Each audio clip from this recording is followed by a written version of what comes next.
मेरी एक इच्छा थी छोटी सी, मैं छोटा सा काम कर सकूं, मेरे लोकल एरिया में मेरा नाम हो सके, और कम से कम मैं कुछ ऐसी विद्यार्थी तैयार कर सकूं जो आईआईएम में पढ़ सकें, आईआईटी में पढ़ सकें। और वो सारे के सारे ड्रीम मेरे पूरे हुए हैं। अगर वो चाहते तो उतने पैसे में एक इंडस्ट्री खड़ी कर देते, या इतनी जमीन ले देते कि आने वाली 5 या 6 पीढ़ियों को जरूरत है कि एक सेल्फी विद ट्री कोई अभियान चलाया था आपने? मैंने सेल्फी के साथ लीजिए, और ट्री के साथ लीजिए, आप शेयर कीजिए, हम अपने फेसबुक पे भी डालेंगे, हम बच्चों को सम्मानित भी करेंगे, ट्यूशन फीस भी छोड़ दी, एडमिशन फीस भी छोड़ दी, और मेरी यहाँ भावनाएं जुड़ी हुई हैं, और उसमें मैं प्रयास करता रहूंगा, कर रहा था, और जब तक जीवन में करूंगा। आप पुरानी कहावत है कि जीवन में कुछ बनने के लिए कुछ खास करना पड़ता है। कई लोग तो कुछ खास बनने की चाह में सफलता की सीढ़ियां चढ़ते चले जाते हैं, लेकिन कई लोग ऐसे भी होते हैं जिन्हें असफलता हाथ लगती है। सफलता की सीढ़ियां चढ़ने वाले इस ऐसी शख्सियत से आपकी मुलाकात करा रहा हूं जिन्होंने सफलता की सीढ़ियां जब चढ़ी तो बस चढ़ते ही चले गए। नाम है नविंद्र कुमार जी का। नमस्कार सर।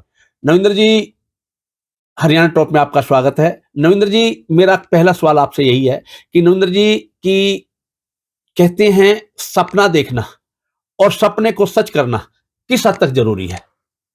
प्रथम शर्मा जी, सपना देखना और सपने को सच करना दोनों ही बात सत्य है। जब तक हम सपना नहीं देखते तब तक वो सच नहीं होगा। हमें सोते हुए सपने नहीं देखना चाहिए, हमें जागते हुए खुली आंखों से सपना देखना चाहिए, ताकि हम उसको सच कर सकें। छोटे छोटे सपने हम देखते हैं जब स्टार्टिंग में हम फाइट करते हैं। मैं एक फार्मर फैमिली से बिलोंग करता हूं, और मुझे बड़ा अच्छा लगता है कि जब मैं लिखता हूं I am the son of farmer, और एक जमींदार के मैंने सपने देखे हैं। छोटे छोटे सपने होते हैं, मेरी फसल बड़ी हो जाए, मेरी कटाई हो जाए, और मेरा इतना वो हो जाए गेहूं कि जो मेरा खर्चा लगा वो पूरा हो जाए, और मेरा परिवार गुजर बसर कर जाए। तो मैंने उन सपनों को पूरा होते हुए देखा, अपने सपने पाले, और शिक्षा की मैं कंटिन्यू प्रयास किया, और लगातार मेहनत ने मैंने आंख खोल कर जो सपने देखे, उस मेहनत ने उस आंख खोल कर देखे हुए सपनों को सच्चाई में परिवर्तित किया। सपने देखने के साथ साथ जीवन में पॉजिटिव होना कितना जरूरी है? विदाउट पॉजिटिवनेस आप कुछ भी नहीं कर सकते। एक मैं उसको एक एग्जांपल देता हूं, हम साइंस में भी एग्जांपल देते हैं। एक गिलास हाफ भरा हुआ है, उससे पूछा जाता है ये खाली है भरा हुआ है जी, तो उसमें हमें पॉजिटिविटी का एग्जांपल देते हैं कि भाई ये भरा हुआ है जी। तो इसी तरह हमें पॉजिटिव होना बहुत जरूरी है। आप ऐसा नहीं कोई भी सपना देखता रहो तुरंत सक्सेस हो जाता है।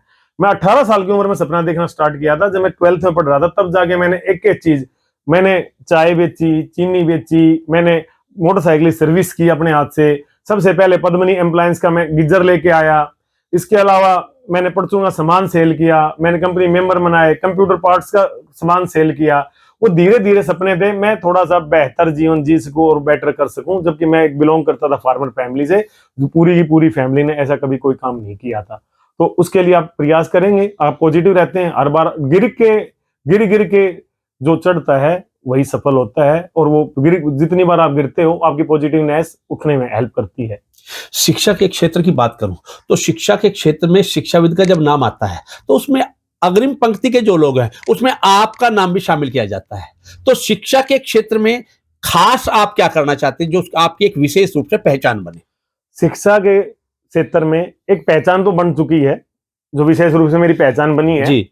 वो एज ए डायरेक्टर ना बन के, एज ए बिजनेसमैन ना बन के, एक शिक्षाविद के रूप में बनी है। तो एक मैं अब आईआईएम से एमबीए कर रहा था जी, तो फॉरेन वाला मोस्टली जो इंडिया दुनिया में लीड कर रहे हैं, इंडिया में लीड कर रहे हैं, उनसे डिबेट होती रही, डिस्कशन होता रहा, और मैंने बहुत बार टॉप किया डिबेट में और डिस्कशन में। तो वहां कहते थे सो मी मनी जी, मेरा एक मामला है सो मी ह्यूमैनिटी जी, और वो शिक्षा के माध्यम से ही है। मैं वर्ल्ड क्लास कंपनी छोड़ के आया था, माइक्रोसॉफ्ट का एम्प्लॉय था, एक्सेंचर का एम्प्लॉय था, वहां से छोड़ के मैंने ड्रीम लिया था कि मैं बहुत सारे इंजीनियर पैदा करूंगा। और पिछले 14 साल में 3,500 से ज्यादा बच्चे मेरे पास आउट हो गए हैं। और मैं बड़े गर्व के साथ एक बात कहना चाहूंगा, आपको प्रसन्नता हुई, उनमें से एक लड़का आपका भी है जो मेरा स्टूडेंट रहा है। जी, जी, जी, जी। नविंदर जी, एक बात आप, मैंने जो चर्चाएं सुनी हैं, चर्चाएं ये सुनी गई हैं कि आप कम फीस में बेहतर शिक्षा देने का प्रयास कर रहे हैं, इसके पीछे क्या राज है? देखो, दो तरह के होते हैं। बिजनेस तो होता है, मैं मानता हूं, मैंने स्टार्टिंग में बोल रहा था, जब मैंने स्टार्ट किया 2009 में, कहते नहीं बिजनेस नहीं है, बिजनेस नहीं है। मैं कहता हूं बिजनेस तो होता ही है। बिजनेस दो तरह के आदमी करते हैं, जैसे टाटा और अंबानी में डिफरेंट है। कई आदमी कहते हैं show me money, get me money, how can we get more profit. मैं कहता हूं सो मी ह्यूमैनिटी, और मेरा एक मोटो ये भी होता है कि मैं कैसे से कैसे ज्यादा बच्चों को पढ़ा सकूं और उनको स्वावलंबी बना सकूं। आज क्या कर रहे हैं, मैंने एक बड़ा आश्चर्य है और एक मेरा वाक्य भी ध्यान आ गया, बहुत बढ़िया वाक्य है कि नेहरू कॉलेज में सम्मान समारोह चला हुआ था, डीसी साहब सम्मानित कर रहे थे, बहुत सारे टीचर थे, मेरे बच्चे भी हरियाणा में टॉप आए हैं जी। तो लगभग 22 से ज्यादा डिस्ट्रिक्ट टॉपर दे चुका हूँ, 7 बार हरियाणा टॉपर दे चुका हूँ और 3 बार डॉक्टर अंबेडकर नेशनल अवार्ड जी टॉपर और 2 बार सेकंड या थर्ड पोजीशन है। वो जज्जर में मेरे ख्याल में मेरा ही स्कूल है, सिर्फ एक स्कूल है जी जो पोजीशन हासिल किया। तो वहां कह रहे थे सभी, काश हमें गवर्नमेंट नौकरी मिल जाती। जी जी। तो मैंने मन मन में सोचा, मैंने हाथ उठाया, भाई मैंने गवर्नमेंट नौकरी छोड़ दी है।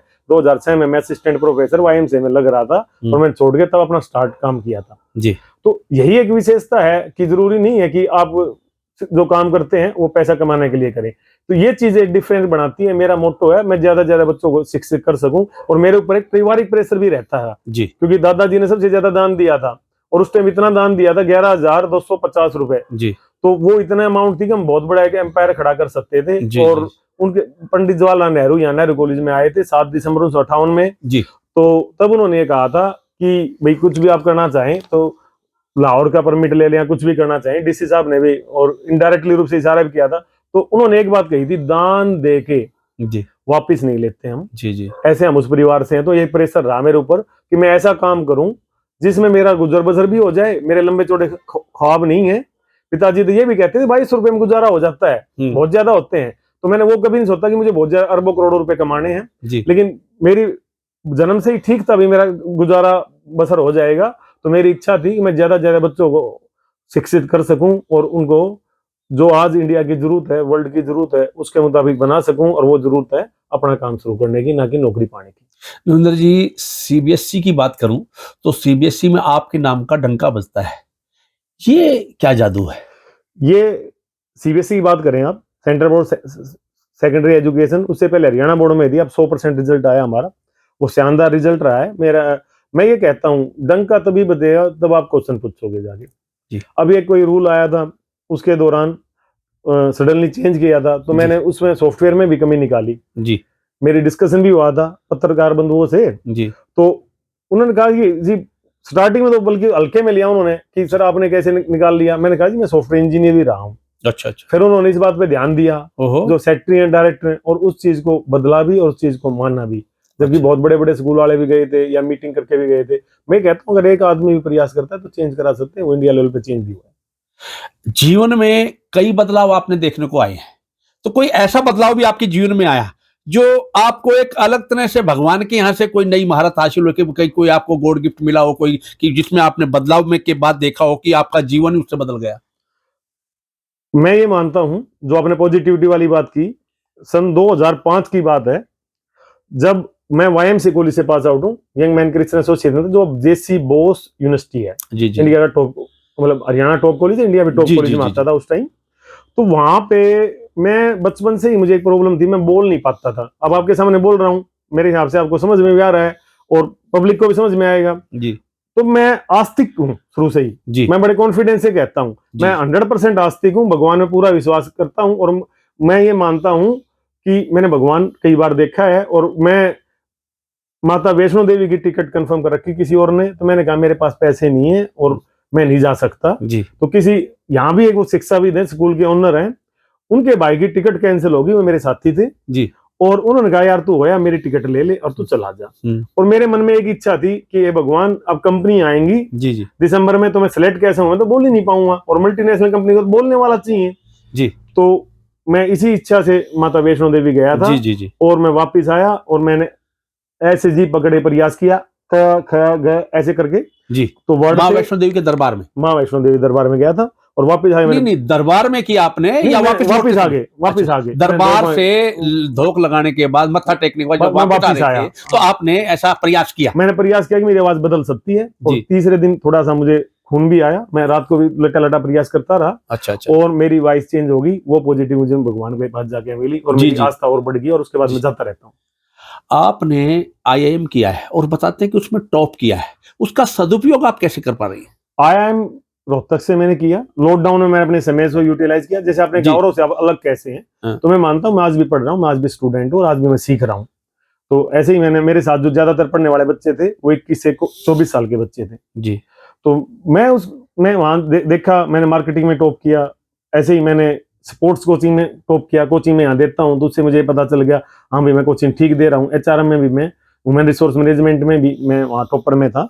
ऐसे लगभग हर सेमेस्टर में किसी न किसी सब्जेक्ट में मैंने टॉप स्थान हासिल किया और वहाँ सभी बच्चे मेरी बड़ी रिस्पेक्ट करते थे। और नविंदर से मुझे नया नाम भी मिला, नवी सर। नवी सर, नवी सर, वहाँ मुझे नाम भी दिया गया। प्रोफेसर भी बड़ी रिगार्ड करते थे और सभी जानते हैं। वैसे मैं जिस कॉलेज में पढ़ा हूँ मेरे साथ बहुत अटैचमेंट हो गई है और सभी आज भी बड़ा रिगार्ड करते हैं। उन्होंने कहा आप कभी भी आ सकते हैं, यहाँ से निकले जरूर चाय पी के जाए। तो उसका सदुपयोग कैसे करें? सदुपयोग ऐसे करें कि उसके बाद मुझे रिलायंस से भी ऑफर मिला था अभी, अच्छा, कॉल भी आया था, रिलायंस जी। का सपोर्ट्स इंस्टीट्यूट है बॉम्बे में। मैंने कहा I like Jhajjar, I live Jhajjar. और मैं जब नौकरी भी करता था तो एक लाइन लिखता था GPTL। तो जी, मेरे मैनेजर ने पूछा, डेविड जोबलिंग पूरे यूरोप को लीड करते हैं, वो जी। आपकी तरह ही ऐसे ही बात की। उन्होंने इंडिया में से मुझे सिलेक्ट किया। तो मैंने, सर आपने क्यों सिलेक्ट किया? बोला तू सीधा ईमानदार आदमी है और सीधी बात बोलता है और विदाउट कॉन्फिडेंट बोलता है, मुझे जी, ऐसे जी, बंदे हैं, जी, चापलूसी वाले नहीं चाहिए। तो उसने पूछा अरे GPTL क्या है? हाँ। मैंने कहा great place to live Jhajjar. तो मैं इसको ग्रेट प्लेस मानता हूँ। अब उसी चीज को ग्रेट बनाने के लिए मैं IIM की जो क्वालिटी उसको यूज करना चाहता हूँ। वहाँ की लीडरशिप स्किल है, वहाँ की ह्यूमन रिसोर्स मैनेजमेंट है, वहाँ की मार्केटिंग स्किल है। जी, अब मुझे ये पता चल गया कि अब मुझे क्या करना है, मैं कौन सी एडवर्टाइजमेंट कैसे दे रहा हूँ, उसका क्या रिजल्ट आएगा। एक वो यहाँ अपने पुराने टर्म में नहीं कहते हैं बुझा। जी, अगर कोई स्कूल वाला या कोई छोटा बिजनेसमैन मेरे से आज ये पूछे कि मेरा फ्यूचर क्या है या मुझे डिसीजन क्या लेना है, वो किसी डिसीजन में फंस जाता है। या ऐसे मैंने बहुत सारी 250 से 300 case real life case study पढ़ी और मैं ईमानदारी से पढ़ता था। मेरी कमर भी दुखने लगी थी, बैक भी दुखने लगी थी और मिसेज भी कहती थी रात को 12 बजे तक पढ़ते हो आप। तो उससे क्या है कि आप डिसीजन जो लेने की क्षमता है वो बढ़ जाती है और आप निर्णायक डिसीजन ले सकते हैं। और आज उसकी जरूरत है, मेरे झज्जर को जरूरत है और मेरी यहाँ भावनाएं जुड़ी हुई हैं और उसमें मैं प्रयास करता रहूंगा, कर रहा था और जब तक जीवन है करूंगा। आपने कहा कि मुझे नवी नाम मिला वहां से, नवी। लेकिन एक ऐसा भी सुना है कि आपने अपने नाम का बदलाव भी खुद किया, वो हाँ। क्या मैटर है? मेरा नाम बड़े हर्ष प्रसन्न बात होगी, बहुत ही कम आदमी मिलेंगे शायद कि मैंने अपना नाम खुद देखा है। नाम संस्करण को, नाम संस्कार, नामकरण संस्कार, नाम संस्करण संस्करण। तो वो कैसे हुआ कि मेरा नाम नरेंद्र था नरेंद्र, और मेरे फूफा जी का नाम भी नरेंद्र था। तो बुआ जी ने 2-3 बार कहा पापा को आगे कि मैं नरेंद्र बोलती हूँ तो मुझे अच्छा नहीं लगता और मैं बुआ के यहाँ रहता था। सभी रिलेटिव मुझे बहुत ज्यादा प्यार करते हैं, चाहे चाचा हो, चाची हो, बुआ हो, फूफा हो, मामा हो। तो मैं रहता था, मेरी हैबिट थी, मैं 1-2 महीने जाता था छुट्टियों में, जी, जो आजकल करंट कल्चर में छुटता जी, जाता जी। है। तो वहां जाके उन्होंने बोला तो फिर मैंने देखा कि नरेंद्र से नाम बदल लिया जाए। तो मैंने थोड़ा सा सोचा और उस टाइम गूगल तो था नहीं, तो मैं बोला नरेंद्र हो जाए, नविंदर कर लेते हैं।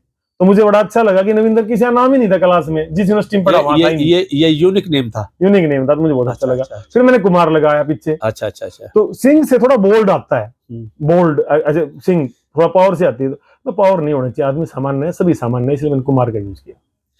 कोविड के बाद जीवन में आपके क्या बदलाव आया? कोविड के बाद तो बहुत सारा जीवन ही बदल गया। जैसे कोविड में मुझे ये पता चल गया कोई आदमी स्टेबल नहीं है, कोई जी। बिजनेस स्टेबल नहीं है। जी, और उसके बाद तो मेरी और आस्था बढ़ी है भगवान में, जी, क्योंकि मैंने इतनी डेथ देखी, मैंने इतनी सीओटी देखी। मेरा भाई बहुत बीमार हो गया था, पिताजी उससे पहले एक्सपायर हो गए थे। जी, जी, जी। तो और दूसरा ये देखा कि एजुकेशन का जो वे है वो डिजिटल है, उसके बिना हम सर्वाइव नहीं कर सकते और डिजिटल वे को बढ़ावा करना ही पड़ेगा। और कोविड के दौरान ये भी पता चला कि अगर आपको अकेले टाइम निकालना है तो आप कैसे निकालें। तो मुझे लगा एजुकेशन सबसे बढ़िया है और मैंने दोबारा पढ़ना स्टार्ट किया और मुझे इतना मजा आया, इतना मजा आया कि अच्छा, हम, अब सही बताऊं, मुझे मजबूरी में काम करना पड़ रहा है।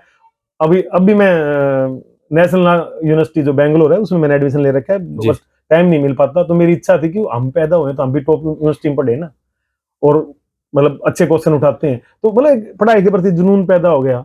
फिर ये पता चला सेहत अच्छी, मैं रेस लगाता था तो कोविड बड़ी सीवियरिटी हुई थी हमारी फैमिली में। मेरी मिसेज एक महीने में उठी, माता जी 1 महीने में उठी, तो उनको भी कमर में दिक्कत आ गई, माता जी को भी दिक्कत आ गई और इसी तरह भाई को भी बहुत दिक्कत आ गई। और मैं भी उस दौरान बहुत ज्यादा सीवियरिटी लेवल आई था, तो मैं बहुत ज्यादा रेस लगाता था, 20-20 किलोमीटर। मैंने 3 मैराथन भी लगाई थी, green Jhajjar, clean Jhajjar, green India, clean India के नाम पे। तो शायद उसी पुण्य कार्य की वजह से मैं बच गया हूँ। और ऑक्सीजन की कमी थी तो मेरे पास किसी पत्रकार मित्र का फोन आया, अमित जी का आया कि आपने तो इतनी ऑक्सीजन लाई, आपको ऑक्सीजन नहीं मिल रही। तो मैं सर ये तो प्रॉब्लम है इतना कहते मैं फिर बेहोशी में चला गया, फिर होश आया। पर मैं उस दौरान मैं हॉस्पिटल में ना जाके, चाहे कुछ मुझे कुछ भी कहे, मेरी भगवान पूरी आता ही, मैं अपने जो मंदिर बना रखा है मैं उसे वहीं डाल दी थी। मैं मुझे तेरा ही आसरा है और तो मुझे स्वस्थ रहेगा, और मैं तीसरे दिन स्वस्थ हो गया था। डॉक्टर भी आश्चर्य में थे। नविंदर जी, कोविड की आपने बात बताई, लेकिन जब शहर में कोई चर्चा चलती है सामाजिक कामों की, तो उसमें आपका नाम बड़ा महत्वपूर्ण रूप से लिया जाता है कि ऐसा सुना है कि आपकी पर्यावरण को बचाने में, पौधारोपण में आपकी विशेष रुचि रही है, क्या ये सत्य है? बिल्कुल सही है ये बात।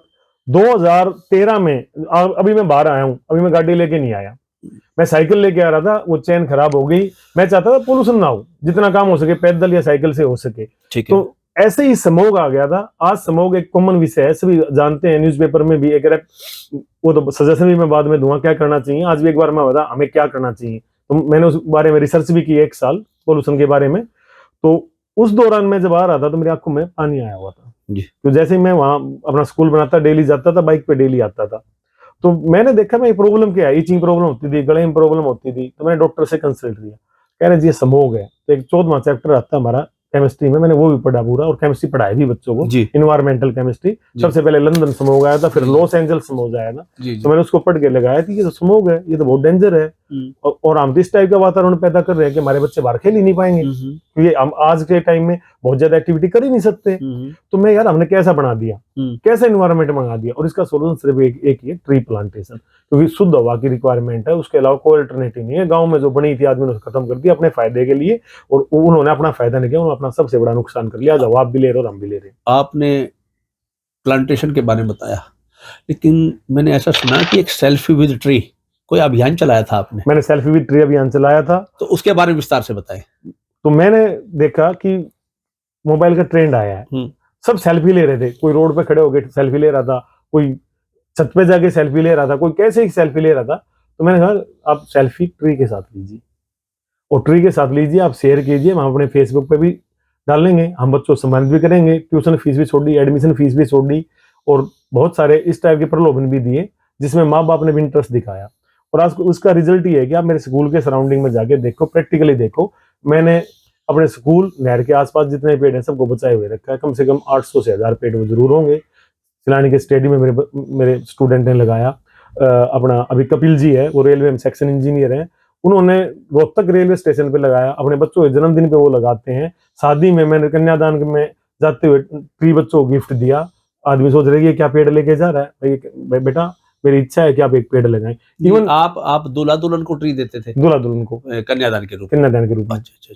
तो मेरी तो ये भी इच्छा है, मैंने एक बार लिखा था, अभी बनवाया नहीं है। मैंने ये कहा था कभी भी मृत्यु हो तो मेरी सच्ची श्रद्धांजलि ये है कि भैया आप ना पहुंच पाए या पहुंच पाए, मैं आपके रिक्वेस्ट करता हूं आप जहां भी जिस पोजीशन में हो एक पेड़ लगा देना, कम से कम मेरे जलने से जो पोल्यूशन होगा उसको। आपने स्मोग की बात की है, तो इन दिनों तो जो स्मोग है वो एक विकराल रूप धारण किए हुए है। इस स्मोग से बचाव का कोई खास उपाय है आपके पास, तो वो बताएं। मैं आज एक बार पढ़ रहा था, क्योंकि मैंने 1 साल इस पे कंटिन्यू रिसर्च करी, मैंने गूगल पे फाइंड आउट किया, मैं मिला ही नहीं कि किसी ने रिसर्च ही नहीं की इस विषय पे। जी। आज हम अपने आप को बिजनेसमैन कर रहे हैं, हमें हवा तो लेनी पड़ेगी ना। आज हम प्रॉफिट की बात कर रहे हैं, हम तो बहुत बड़े लॉस में चल रहे हैं आज के टाइम में। हम अपनी जीवन से खिलवाड़ कर रहे हैं। अभी एक जो स्टडी हुई थी उसमें 7 से 10 साल एनसीआर में रहने वालों की एज कम हो गई है। आपकी हमारी एज 10 साल कम हो गई है। हमारे फेफड़े खराब हो जाएंगे, आंखें लाल हो जाएंगी, फेफड़े काले हो जाएंगे, स्मोक की वजह से हो जाएगी। इसका एक ही मात्र बचाव है कि हम ज्यादा से ज्यादा ट्री प्लांट करें। दूसरा बचाव भी मेरा है, अभी मैं करूंगा, एक टंकी बनवा के हम अपने घर के सामने पानी का छिड़काव करें, धूल मिट्टी नहीं उठेगी। हर आदमी कर सकता है, अगर हम हर आदमी करे, अपना घर तो साफ करते ही हैं। मैंने साउथ में देखा, चेन्नई में जब सॉफ्टवेयर इंजीनियर था, वो एक पहला काम करते थे आदमी, बहुत अच्छी चीज थी, अपने घर के सामने एक रंगोली बनाते थे। तो हम कम से कम एक काम करें, अपने घर के सामने पानी का छिड़काव दें, जो पेड़ लगा हुआ है ना उसके पत्तों पानी मार दें तो धूल हट जाए। मैं साइंस का स्टूडेंट भी रहा हूँ, मैंने बीएससी कर रखी है, तो मैं ये कहता हूँ वो ऑक्सीजन ज्यादा प्रोड्यूस करेगा। और इस टाइम क्या होता है कि टेम्परेचर डिफरेंस ज्यादा हो जाता है, जिसकी वजह से जो धूल के कण है और नमी हो जाती है। स्मोक क्या होता है, स्मोक धुआं प्लस धुंध स्मोक, तो स्मोक बन जाता है। तो उससे काफी हद तक कुछ कम किया जा सकता है, और गवर्नमेंट भी ऐसा स्टेप लेती है, रात को वो मशीन चलाती है ताकि कूड़ा उठा ले। तो मतलब कम से कम ऐसा किया जाए, या डस्ट वाला कार्य ना किया जाए, उसको रोका जाए। और फ्यूचर में सिर्फ रोकने से काम नहीं चलेगा। एक गांव एक बनी का कंसेप्ट वापस लाना होगा। झज्जर में आज 1.1 या 5% के आसपास ट्री है, उसको हमें 9 से 10% मिनिमम ले जाना पड़ेगा। पूरे हरियाणा में 3.5% और पूरे इंडिया में सबसे कम है, जबकि हरियाणा हरा भरा बोलते हैं, हरा भरा है ही नहीं, सूखा है। और कोई भी कुछ भी आले गवर्नमेंट हर बार कहते हैं गवर्नमेंट करेगी, गवर्नमेंट क्यों करेगी, हम हर आदमी करेगा। मैं तो ये कहता हूँ सेक्टर में जब भी आप मकान बनाते हो लगा दो कंडीशन, दो तो ट्री लगाने ही पड़ेंगे आपको, तब नक्शा पास होगा। नहीं, आप शासन और प्रशासन से भी अपील करते हैं कि उनको ऐसा कोई रूल पास करना चाहिए? 100% करना चाहिए। अब जब हमारी उम्र 7 से 10 साल हो रही है तो प्रधानमंत्री की उम्र कम हो रही है, वो भी तो बाहर जा रहे हैं, भाषण दे रहे हैं, वो भी तो स्मोक ले रहे हैं अंदर। हवा को तो हम रोक ही नहीं सकते ना, चाहे वो गरीब हो या अमीर हो, सभी लेते हैं। ये दूसरी बात है, कुछ आदमी प्यूरीफायर, एयर प्यूरीफायर का यूज कर लेते हैं, लेकिन मेरे हिसाब से वो सोल्यूशन नहीं है। एयर प्यूरीफायर लगाया, हमने इस रूम की हवा को साफ कर दिया और बाहर उस फेंक दिया, डस्ट पार्टी को फेंक दिया, बाहर और बढ़ गया, तो बाहर दूसरे का जीवन खतरे में डाल दिया, दूसरे जीवन खतरे में डाल दिया। क्या हम पूरा दिन रात एक रूम में निकाल सकते हैं? बाहर तो निकलेंगे। इस तरह से हो गया कि हमने अपनी बोतल जहर की आप वाले में डाल दी और पता चला कि मुझे प्यास लगी, मुझे वो पानी आपसे पीना ही पड़ेगा, मेरे पास ऑप्शन नहीं है। तो मेरे हिसाब से सबसे बड़ी अल्टरनेटिव सोल्यूशन नहीं है। सबसे पहला आज की डेट में, आज फिलहाल मैं कहता हूँ, कल सुबह उठते ही अपने घर के सामने मैं आपसे भाई साहब से रिक्वेस्ट करता हूँ, अपने घर के सामने पानी का छिड़काव करें, जो पेड़ है उसमें पानी फेंकें, उसकी धूल उतर जाए, ताकि कम से कम एक आदमी एक पेड़ भी करेगा तो जितना भी पेड़ है हमारा, उसके बाद ऑक्सीजन ज्यादा जनरेट होगी। उसके बाद ट्री प्लांटेशन को बढ़ा के झज्जर के एरिया में कम से कम मेरे हिसाब से वैसे तो 30% तक होना चाहिए। इंडिया में 20.62% है ट्री प्लांट जो चाइना से ज्यादा है, लेकिन हमारे यहाँ हरियाणा में कम है, उसको हमें 15 से 20% ले जाना चाहिए धीरे धीरे। नहीं, आपने स्मोक के बारे में बताया, स्मोक से बचाव के बारे में बताया। एक मैं ये पूछना चाहूंगा आपसे कि जो खेलों में जो आपकी विशेष रुचि है, तो इंडोर के खेल अच्छे होते हैं ज्यादा या आउटडोर के खेल अच्छे होते हैं? आपकी किस में ज्यादा रुचि है, आउटडोर में या इंडोर में? मेरी खेलों में बहुत रुचि है, इसलिए मैंने स्पोर्ट्स मैनेजमेंट में डिप्लोमा किया है, जो प्रधानमंत्री नरेंद्र मोदी ने स्पेशल बोला था, अहमदाबाद स्टेडियम का उद्घाटन किया जी जी जी कि ये स्पोर्ट्स मैनेजमेंट IIM ने स्टार्ट कर दिया है। तो खेलों में रुचि होने की वजह से मैंने उसी में डिप्लोमा किया था। तो मेरी रुचि आउटडोर में भी है और इंडोर में भी है, लेकिन आउटडोर की आजकल इंडस्ट्रियलाइजेशन की वजह से, जैसे यहाँ कोई भी स्टेडियम नहीं है जब, मेरे लिए बड़े दुर्भाग्य की बात है। मैं जब रेस लगाने जाता था, इस स्टेडियम में जाता था, स्टेडियम में जवाहरा बाग में, जिसका महर्षि दयानंद जो स्टेडियम है उसमें रेस लगाने जाता था, वहाँ रनिंग ट्रैक नहीं है झज्जर में कहीं भी, जहाँ रनिंग या तो मुझे तालाब जाना पड़ता है रनिंग करने के लिए, या मुझे पुलिस लाइन में जाना पड़ता है। तो आउटडोर खेल फिजिबल नहीं है क्योंकि जमीन नहीं है। इस चक्कर में हम इंडोर गेम कर सकते हैं, और फिर इंडोर गेम में पोल्यूशन भी कम होता है क्योंकि बाहर की हवा नहीं आती, वो क्लोज होता है। तो इंडोर गेम आज मैं प्रीफर करता हूँ, जैसे टेबल टेनिस है, बैडमिंटन है, मैं डिस्ट्रिक्ट चैंपियन भी रहा हूँ। ये स्मोक चल रहा है इसलिए आप इसको प्रेफर करते हैं या वैसे भी रूटीन में भी आप? रूटीन इसलिए हो गया क्योंकि मैं सॉफ्टवेयर इंजीनियर था जी, और रिक्रिएशन एक्टिविटी करने के लिए स्पोर्ट्स से मेरा बहुत लगाव है। जब तक मैं खेल नहीं लेता, कुछ भी एक्टिविटी नहीं कर लेता, तो मुझे लगता है कि आज का दिन खराब गया। तो मैंने टेबल टेनिस शुरू कर दिया, मैंने क्या नाम है अपना ये चेस और अपना कैरम स्टार्ट कर दिया। तो वहां हम कहीं भी बैठ के खेल सकते हैं, उसके लिए विशेष स्पेस की रिक्वायरमेंट नहीं थी। इंडोर अब जिम स्टार्ट किया, मैंने जिम नहीं किया था, तो मैंने जिम भी स्टार्ट किया कि उससे भी सीखना चाहिए, वो इंडोर होता है। इसलिए इंडोर को हम कर सकते हैं और हमारे पास स्पेस अवेलेबल, इसलिए अदरवाइज नेशनल स्टेडियम में तो आउटडोर भी लाइक करता हूं। बीच में मैं देखता था आपको कि जो आपका शरीर था उसको आपने एक ऐसे ढांचे में डाल लिया था कि वो बिल्कुल आप स्लिम उस समय हो गए थे। अब दोबारा से देख रहा हूं तो स्थिति जो है ना आपकी उसी तरह से, फिर क्या इसमें कोई किसी प्रकार की लापरवाही, नेग्लिजेंसी आपके सामने आ रही है? क्या होगा? मैंने अपना 20 से ज्यादा किलो वेट लूज कर लिया था और मैं डेली 10 किलोमीटर रनिंग करता था। और रनिंग में ये बच्चे भी, मैं जैसे बच्चों से मिलता था तो बच्चे भी इस बात की आपकी तारीफ करते हैं कि नविंदर सर ने अपना वेट जो है काफी लूज कर लिया और जो वो बिल्कुल स्लिम हो गए हैं। तो दोबारा से कोई नेग्लिजेंसी इसमें आई आपकी? हाँ, नेग्लिजेंसी आई। एक तो कोविड आया जो सबसे बड़ा खतरनाक था, जिसमें ये बोलते हैं बाहर नहीं जाना, और मैं गवर्नमेंट के रूल फॉलो करता हूँ। मैं जो भी रूल बनाती है गवर्नमेंट, मुझे पता है कि वो समाज के हित में बनाती है, हमारे हित में बनाती है, तो मैंने वो बाहर जाना बंद कर दिया। दूसरा, मेरे पिताजी की डेथ हो गई जिससे मैं डिप्रेशन में चला गया। फिर मेरा भाई बहुत ज्यादा सीवियर बीमार हो गया कोविड के दौरान, वो ऑक्सीजन पे चला गया, तो मेरी पूरी बॉडी का पसीना निकल गया। तो उस दौरान शरीर में बहुत सारे चेंज हुए, और एक मैंने वैक्सीन लगवाई थी, उसके तुरंत बाद मुझे एसिडिटी होने लगी। अब जैसे भागता हूँ तो एसिड बन जाता है 1.5-2 किलोमीटर के बाद। तो उसकी वजह से मैं आज भी कह रहा हूँ, अगर मैं भागता नहीं होता तो शायद मैं दुनिया में नहीं होता। कोविड में इतना सीवियर हुआ था, मैं बच गया। तो इसलिए वो वेट गेन हो गया। और वही बात आपने, पॉजिटिविटी कहीं ना कहीं कम हुई। जैसे दिए का प्रकाश बहुत ज्यादा होता है, वो धीरे धीरे कम हो जाता है, और वो कम हुआ था, अब उसको वापस मैं बढ़ाने लग रहा हूँ। और भगवान ने चाहा तो आगामी 6 मंथ में वैसी बॉडी फिर होगी। हम पॉजिटिव, हम परमात्मा ने जैसे, भगवान की याद, माता ने जैसे पूरा। अपने परिवार के बारे में बताएं, परिवार आपकी ताकत कैसे बना? परिवार ताकत मेरा ऐसे बना, मेरे जो नाना जी हैं वो 2nd वर्ल्ड वॉर में शहीद हुए थे, और वो लड़ाके थे, राइफलमैन थे, यहाँ जो अपना शहीद स्मारक उनका नाम है उनका। और मेरी मां ने अपने पिताजी का चेहरा भी नहीं देखा था, और उनके कोई बहन या भाई नहीं था। तो उन्होंने बड़ी स्ट्रगल करके उस दौरान 10वीं की पास की, और वो एक ही लड़की पास आउट हुई थी कुबरन स्कूल से। तो मैंने देखा उन्होंने इतना स्ट्रगल करके पढ़ाई पे फोकस किया, तो हमें पढ़ना चाहिए और पढ़ते रहना चाहिए। और मेरी सभी लाइफ के लास्ट टाइम तक मैं कोशिश करूंगा, मैं पढ़ता ही रहूं, मैं विद्यार्थी रहूं, मैं सीखता ही रहूं। फिर दूसरी पॉजिटिविटी आई कि दादाजी, उन्होंने उस टाइम में तकरीबन 16 रुपए पेंशन होती थी, और 100 का नोट पूरे गांव में नहीं मिलता था देखने को। और उन्होंने स्टेज पे आके ये कह दिया, स्वयं प्रधानमंत्री ने ये कहा था, पंडित जवाहरलाल नेहरू ने, ऐसे दानी आदमी झज्जर में भी बसते हैं। 11,250 रुपए दे दिया कि झज्जर में कॉलेज की स्थापना हो सके। नहीं, मैंने तो ये सुना था कि आपने जमीन दान में दी थी। नहीं, जमीन नहीं, पैसे दान में दिए थे। पैसे दान में दिए थे। कौन से सन की बात कर रहे हैं? ये 1958 की बात है, 1958 में 7 दिसंबर। और उन्होंने ये कहा था, माइक लेके गया था, पूरे हरियाणा में जो भी आदमी फार्मिंग करता है या किसानी करता है वो दान देने में आ जाए, मैं सबसे ज्यादा दान दूंगा। तब प्रियव्रत भट्टावाला उठा था, लेकिन उन्होंने 500 दिया था, दादाजी ने तब भी 11,250 रुपए दिया था। अगर वो चाहते तो उतने पैसे में एक इंडस्ट्री खड़ी कर देते, या इतनी जमीन ले देते कि आने वाली 5 या 6 पीढ़ियों को जरूरत ही नहीं थी। ऐसे गुरुकुल में भी कमरा बनवाया उन्होंने। झज्जर गुरुकुल में आप जाओगे तो हमारे नाम से कमरा बना हुआ है जी। और ऐसे बहुत सारे काम के, बहुत सारे विद्यार्थियों को यहाँ झज्जर में जो रेप्यूटेड आदमी है उनको मेरे दादा ने फीस दे के पढ़ाया हुआ है, और वो आज भी मानते हैं कि ऐसा आदमी नहीं हो सकता। उन्होंने पैसे कमाने पे फोकस नहीं दिया। वो लास्ट टाइम तक, वो 4 भाई थे, दादा राम रतन की 4 संतान थी, दादा धनीराम, मेहर सिंह, नंद और दयाराम। तो मेरे पूज्य दादाजी मेहर सिंह बड़े मेहनती और माइंडेड थे, और वो थोड़ा बिजनेस भी करते थे, और उस सारे पैसे को यूटिलाइज करके चारों भाई, उनका एक ही धारणा थी कि हम कितना दान देके और समाज को आगे ले जा सकते हैं, और हम कितना एजुकेटेड कर सकते हैं, जिसकी देन आज नेहरू कॉलेज है, एकमात्र कॉलेज है हरियाणा में जो ऐसे दानियों की वजह से बना हुआ है। अगर वो अपने परिवार का सोचते या इंडस्ट्री का सोचते तो आज नविंदर कुमार इंडस्ट्रियलिस्ट होता, हो सकता है मुकेश अंबानी तरह होते हैं। तो इसमें बड़ी बात नहीं। शिक्षा के क्षेत्र में काफी लंबे समय से हैं आप, तो विद्यार्थियों को, छात्रों को प्रोत्साहित करने के लिए किस प्रकार के नित्य नए प्रयोग करते हैं आप? ये मेरी एक हैबिट रही है।